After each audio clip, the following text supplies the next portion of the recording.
السلام عليكم ورحمة الله وبركاته.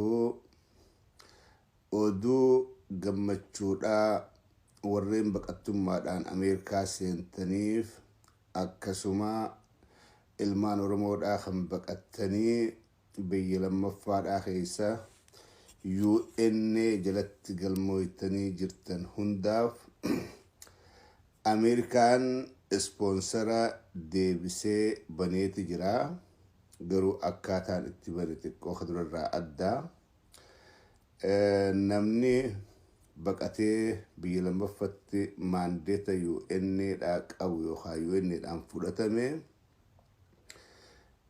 yooni namni 5 kan biyya Ameerikaadhaa jiru qubsiisuu irratti ni gargaaraa ji'a 3 duraa bakka jiraatutti godhu ijoollee isaa yoo ijoollee qabaate iskuula geessuu fi tiraanspoorteeshinaa waan nyaatu ni gargaarra jedhanii mallatteessaniif carraa Ameerikaa dhufuudhaa qabaataa jechuudha.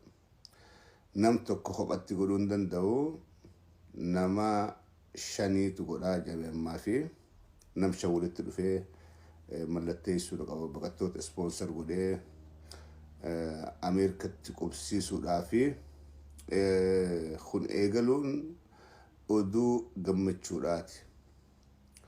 Uummanni keenya kan biyya baqaa keessa yeroo dheeraadhaaf jiraachaa jiru yooni maandeeta qabaattan biyya Ameerikaadhaati nama 5 kan walitti dhufee isinii mallatteessu yoo qabaattan hedduu isin gargaaraa.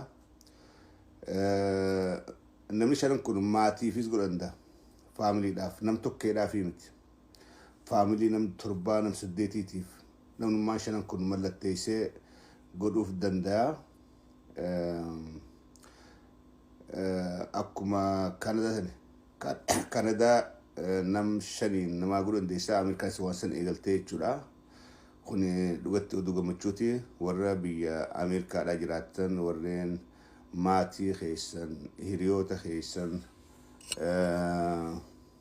warreen wal beektan ispoonsar godhuu barbaadan karaa Ameerikaadhaa nam 5 hojii qabuun qabdee mallatteessanii training isii kennamtu jira. Immigration training siif kennaa nama sponsor gootanii baasuudha dandeessanii wanni kun ji'a as deemurraa eegalaa